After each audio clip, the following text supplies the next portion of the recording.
देश में चुनाव का बिगुल बज चुका है। पश्चिम बंगाल में आपको बता दें आज फेज 1 की वोटिंग है, साथ ही तमिलनाडु और पश्चिम बंगाल में पहले चरण की वोटिंग शुरू हो गई है। मतदान के बीच पीएम के बाद अब केंद्रीय गृह मंत्री अमित शाह ने ट्वीट करते हुए मतदाताओं से बड़ी संख्या में वोट डालने की अपील की है और राजनीतिक संदेश भी दिया है। अमित शाह ने तमिलनाडु के मतदाताओं से कहा है कि वे सभी भाई बहन उत्साह के साथ मतदान प्रक्रिया में भाग लें और अधिक से अधिक संख्या में मतदान करें। उन्होंने कहा कि मतदाता ऐसी सरकार का चुनाव करें जो उनकी आकांक्षाओं को पूरा करने के लिए काम करे, ना कि ऐसी सरकार जो किसी परिवार की महत्वाकांक्षाओं के लिए काम करे। इसी क्रम में उन्होंने पश्चिम बंगाल में चल रहे पहले चरण के मतदान का भी उल्लेख किया और कहा कि यह चुनाव केवल राज्य के वर्तमान के लिए नहीं बल्कि उसके भविष्य के लिए भी अत्यंत महत्वपूर्ण है। उन्होंने कहा कि केवल मजबूत नेतृत्व वाली सरकार की राज्य को उन घुसपैठियों से मुक्त करा सकती है जो बंगाल की जनसंख्या संरचना को बदल रहे हैं। साथ ही उन्होंने सिंडिकेट और भ्रष्टाचार के शासन से मुक्ति की बात भी कही। उन्होंने मतदाताओं से अपील की कि वे आज उत्साह के साथ मतदान करें ताकि बंगाल की माताओं और बहनों के लिए सुरक्षित वातावरण बनाया जा सके। वहीं उन्होंने विशेष रूप से युवाओं से आग्रह किया कि पहले मतदान करें और उसके बाद अपने बाकी काम करें ताकि एक समृद्ध और विकसित बंगाल के लक्ष्य को आगे बढ़ाया जा सके। और आज आपको बता दें कि बंगाल और तमिलनाडु में फेज 1 की वोटिंग हो रही है। साथ ही तमिलनाडु में 234 सीटें हैं और 152 सीटों पर पश्चिम बंगाल में आज फेज 1 की वोटिंग होने वाली है।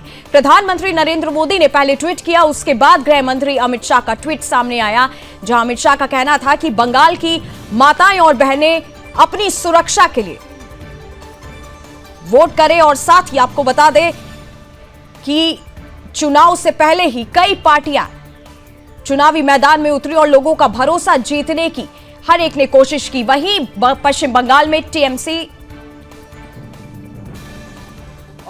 कि आपको बता दें कि पश्चिम बंगाल में टीएमसी और बीजेपी के बीच कड़ी चुनावी टक्कर देखी जा रही है। अब बंगाल की जनता किस पर अपना भरोसा जताती है, ममता बनर्जी पर या फिर भारतीय जनता पार्टी पर? आपको बता दें बीते कुछ दिनों से पश्चिम बंगाल में कई रैलियां हुई जहां पर आपने उत्तर प्रदेश के मुख्यमंत्री योगी आदित्यनाथ को भी देखा, गृह मंत्री अमित शाह को भी देखा, प्रधानमंत्री नरेंद्र मोदी की भी जनसभाएं पश्चिम बंगाल में हुई। और अब पश्चिम बंगाल की जनता किस पर अपना भरोसा जताती है देखने वाली बात होगी। भवानीपुर और नंदीग्राम की सीट सबसे ज्यादा आपको बता दें चर्चा का विषय बनी हुई है। उसके बाद आसनसोल दक्षिण की अगर बात करें, अग्निमित्रा पॉल बीजेपी की तरफ से उतरी हुई हैं, माथाभंगा बीजेपी की तरफ से जो उतरे हुए हैं।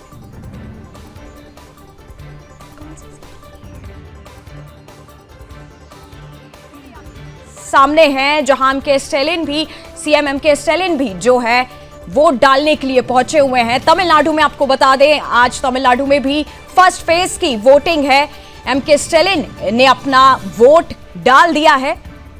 आज तमिलनाडु और पश्चिम बंगाल के लिए बड़ा दिन है जहां फेज 1 की वोटिंग हो रही है।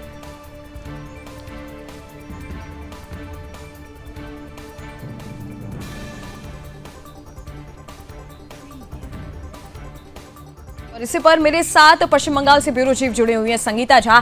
संगीता, आज पश्चिम बंगाल में चुनावी माहौल जो है किस तरीके से दिख रहा है? जमीनी स्तर पर क्या लोगों का रुझान है, किस तरफ नजर आ रहा है?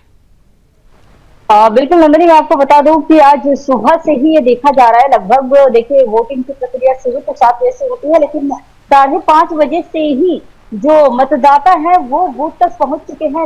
लंबी जो लाइन है वो सुबह से ही लगी हुई है। लोग वोट देने के लिए भारी संख्या में पहुंच रहे हैं। खासकर महिलाओं की संख्या ज्यादा देखी जा रही है, पुरुष भी मतदान करने के लिए पहुंच रहे हैं। और इस बीच देखिए जो हमने देखा कि कुछ देर पहले ही शुभेंदु अधिकारी ने भी अपना वोट दे दिया है नंदीग्राम से।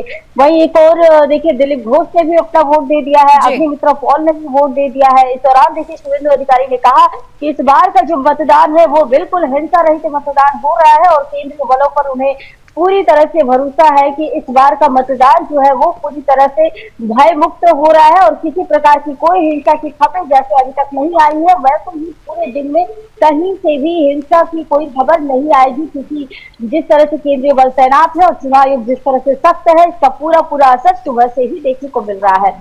साथ ही जब दिलीप घोष से बात की गई, दिलीप घोष ने भी यही कहा कि मतदान जो है इस बार बहुत अच्छा हो रहा है। वैसे तो उनके इलाके में उनका ये कहना था कि खड़गपुर में किसी प्रकार की कोई भी हिंसा नहीं देखी जाती है। खड़गपुर को देखिए एक मिनी आंध्रा भी कहा जाता है, क्योंकि वहां पर तेलुगु जो है वो ज्यादा संख्या में रहते हैं। तो दिलीप घोष ने जीत को लेकर भी कहा कि इस बार पश्चिम बंगाल में बीजेपी की सरकार बनेगी, जी। जिसको लेकर बहुत ही आश्वस्त दिखे। और साथ ही उन्होंने कहा कि इस बार की जो चुनाव हो रही है तो बिल्कुल हिंसा मुक्त हो रही है, क्योंकि केंद्रीय बलों के द्वारा जिस तरह से तैनाती है, चप्पे चप्पे पर जिस तरह से सख्ती की जा रही है, निगरानी की जा रही है, मॉनिटरिंग देखिए हो रही है। हर जगह जो जी। सीसीटीवी कैमरे लगे हुए हैं उसकी मॉनिटरिंग सीओ ऑफिस से लगातार की जा रही है नंदनी। और इसके साथ ही आप देखिए कि हमने देखा कि आसनसोल दक्षिण से भी अग्निमित्र पॉल ने वोट दे दिया है। आसनसोल दक्षिण में भी देखा जाता था कि भारी संख्या में जो है वहां पर हिंसा होती थी। मीडिया पर जो है मीडिया पर को भी नहीं छोड़ा जाता था, मीडिया पर भी जी। हमला हो जाते थे। लेकिन इस बार जो है हिंसा की कोई भी खबर किसी भी जिले से अभी तक निकलकर सामने नहीं आई है। जी बिल्कुल संगीता, हालांकि बीते कई दिनों में हमने देखा जब गृह मंत्री की जनसभाएं हुई थी, उन्होंने उसमें घुसपैठिए के मुद्दे उठाए और साथ ही जो एक बयान था उनका कि अब ममता का समय जो है खत्म हो चुका है, उसका असर अब क्या आज के दिन में नजर आ रहा है, खासकर अगर युवाओं की बात करूं या महिलाओं की बात करूं? देखिए, जो मतदाता मतदान करने के लिए पहुंच रहे हैं, बंगाल के मतदाता अलग है। बंगाल के मतदाता सबसे पहले तो कैमरे में किसी भी तरह से कुछ भी कहने से बचते हैं, वो कैमरे के सामने कहते नहीं है। लेकिन भारी संख्या में मतदान जो है वो काफी ज्यादा हो रही है।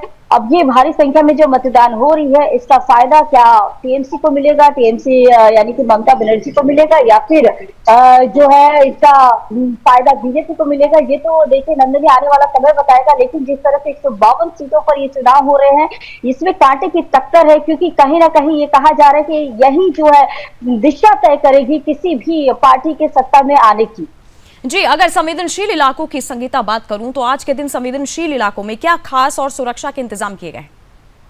देखिए, खास हम क्या कहे नंदनी, देखिए इस बार जो है केंद्रीय बल चप्पे चप्पे पर पूरी शक्ति के साथ जो है वो बनी हुई है। किसी प्रकार की कोई अलग से संवेदनशील इलाके देखकर नहीं कहीं भी जो है केंद्रीय एजेंसियों को रखा गया है।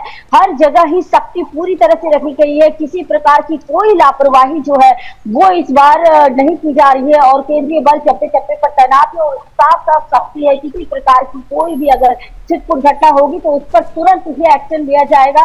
फिलहाल अभी देखिए, जिस तरह से हमने देखा कि मुर्शिदाबाद से बस खबर आई है कि ईवीएम मशीन खराब हुआ है, लेकिन हिंसा की कोई खबर नहीं है। जो संवेदनशील इलाके हैं, चाहे वो कूच बिहार हो, हमने पिछली बार देखा था कि कूच बिहार में चुनाव के पहले और चुनाव के बाद और रिजल्ट के बाद भी काफी ज्यादा हिंसा हुई थी। कूच बिहार का इलाका भी शांत है, आसनसोल भी शांत है और साथ ही मुर्शिदाबाद में भी किसी प्रकार की कोई जो घटनाएं हैं वो सामने निकलकर नहीं आई है। मालदा से भी किसी प्रकार की कोई घटनाएं निकलकर सामने नहीं आई है। दक्षिण 24 परगना हो, नॉर्थ 24 परगना के कई जो जिले हैं जहां भी चुनाव हो रहे हैं, कहीं से भी किसी प्रकार की कोई घटना सामने निकलकर नहीं आई है नंदनी। जी संगीता, हालांकि अगर मेदिनीपुर की बात करूं या फिर नंदीग्राम की अगर बात करूं तो इन दो सीटों की काफी ज्यादा चर्चाएं हो रही है। वहां पे क्या हालात आपको अभी फिलहाल देखने के लिए मिल रहे हैं, क्योंकि सुबह 7 बजे से वोटिंग शुरू हो गई है? देखिए नंदनी, मैं आपको बता दूं कि नंदीग्राम से तो शुभेंदु अधिकारी चुनाव लड़ रहे हैं। सिर्फ नंदीग्राम नहीं, वो भवानीपुर से भी चुनाव लड़ रहे हैं और नंदीग्राम सीट काफी ज्यादा महत्वपूर्ण है, क्योंकि इसी सीट से, नंदीग्राम सीट से ही शुभेंदु अधिकारी ने ममता बनर्जी को पिछली बार चुनाव में हराया था। 2000 से ज्यादा जो है इनको शुभेंदु अधिकारी 2000 से ज्यादा मतों से ममता बनर्जी को हार का सामना करना पड़ा था नंदीग्राम से। लेकिन इस बार जो है, इस बार की भी जो लड़ाई जो है नंदीग्राम में काफी ज्यादा टफ देखी जा रही है। तो नंदीग्राम में खासकर जिस तरह से शुभेंदु अधिकारी पहुंचे हुए थे, शुभेंदु अधिकारी ने इस दौरान कहा कि जो है जीत एक बार फिर से नंदीग्राम के जो कहा जा रहा है, जो देखा जा रहा है, उसमें ये देखा जा रहा है कि बीजेपी की ही होगी। जो जनता निकल कर आ रही है वो शुभेंदु अधिकारी को देखते ही इमोशनल हो जा रही है। एक महिला रोती हुई नजर आई इस दौरान जब नंदीग्राम में जब पहुंचे हुए थे शुभेंदु अधिकारी वोट के लिए। तो उसके बाद ही जब वोट देने के बाद वो बाहर निकले, उस दौरान ये देखा गया, तस्वीरों में निकलकर सामने आई कि किस तरह से एक महिला रो पड़ती है। तो इस पर जब उनसे सवाल पूछा जाता है शुभेंदु अधिकारी से, तो शुभेंदु अधिकारी कहते हैं कि ये जनता का प्यार है उनके लिए, जो कि निकलकर सामने आ रहा है। यानी कि शुभेंदु अधिकारी का साफ कहना है कि नंदीग्राम की जो जनता है वो उन्हें प्यार करती है और जाहिर की बात है नंदीग्राम की जो जनता है वो चाहती है कि फिर एक बार सुवेंदु बनर्जी वहां से जीत जी कर आए। जी बिल्कुल ठीक है। संगीता, आपका बहुत बहुत धन्यवाद मेरे साथ इस खबर पर अपनी जानकारी साझा करने